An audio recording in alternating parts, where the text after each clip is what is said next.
So yan na guys, nakarating na sa farm yung ating seedlings. Ayan na, dinala natin. At saka nakakuha tayo ng breadfruit. Ayan, subira na lang tong breadfruit. Makita dito sa Pilipinas, kaya nagkano tayo, naka-grafting na to. So maliit na lang siya, ano lang to, dwarf. Para meron tayong breadfruit. So yung binili ko na seedlings, ayan na, tanim natin mamaya. So ito na guys yung ating Hass avocado. Ayan na, tinanim na natin dito sa farm. Tabunan na lang natin yan ng ng rice hull para meron tayong basal. Tapos yung iba nandito, pinalagyan ko na ng kuan,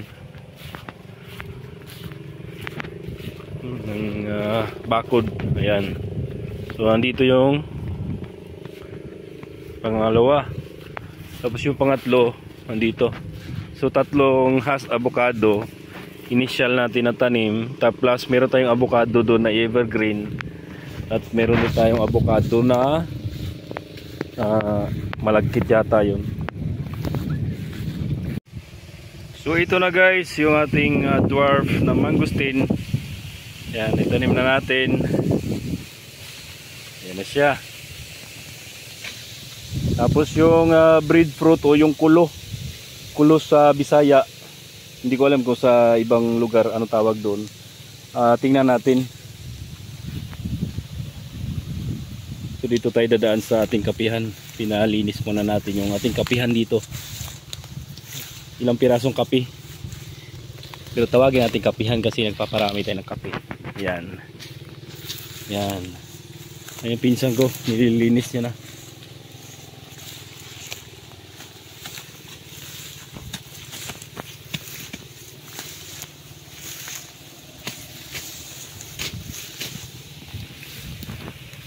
Ganda tingnan guys, oh.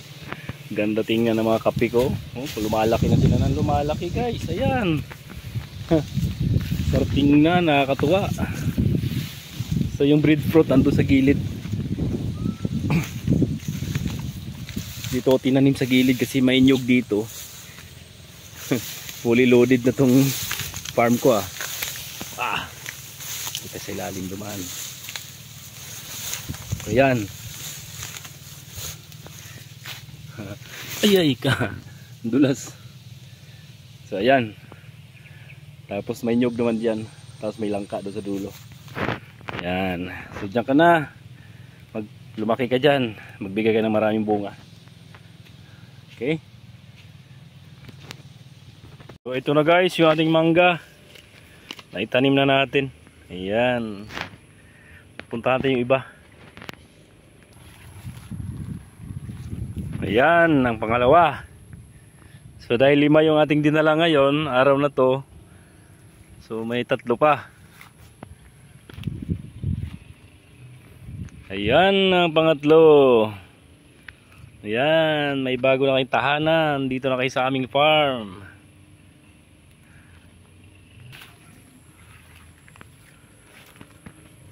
So ito naman yung pang-apat. Ayan, pang-apat siya.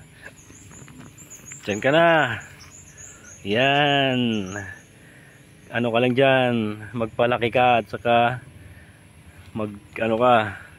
palusog para maraming bunga. So isa na lang. Ayan. Yung pang-5 guys, may bago na siyang tahanan. Ayan, dito na siya.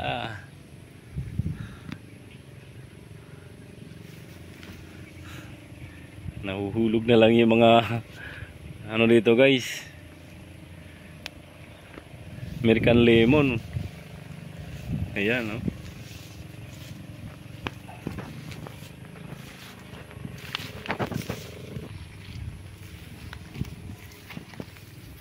So ito yung mga nauna nating tinanim guys noong July or June last year. Ayan, ayan na siya.